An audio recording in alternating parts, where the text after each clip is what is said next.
There is no mandate to oppress Egypt Copts that all Muslims must follow. There is no mandate of Sharia in the Quran other than choosing the right path. What is the right path? Egyptian Muslims can choose to believe that some so-called religious scholars can justify denying unqualified universal human rights under their interpretation of Sharia, or they can choose to, quote, let not the hatred of others to you make you swerve to wrong and depart from justice. Quran, Surah 5:8. Such choices to defend human justice are never without consequence. There were some in America, and today, who once believed that white racial supremacism was legally justified. When increasing numbers of white Americans rejected such hate and injustices, they were called race traitors, and they were hated themselves. This continues even among some today.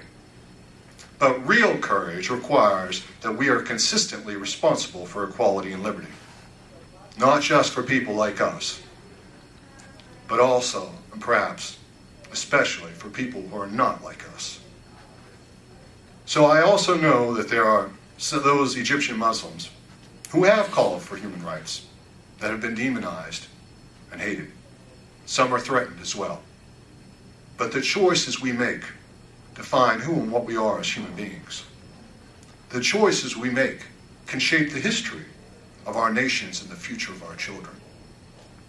The choices we make can bring us closer to finding the undiscovered country of human rights, dignity, justice for all of our fellow human beings. So today, we urge Egyptian Muslims, on behalf of the Egyptian Copts, but also on behalf of Egypt, from its bondage to hatred and oppression, to choose wisely for their future, their children's future, and their nation's future.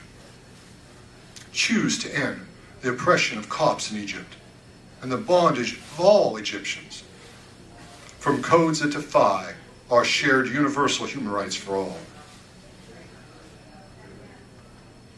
In the name of Allah, choose love, not hate. Love wins.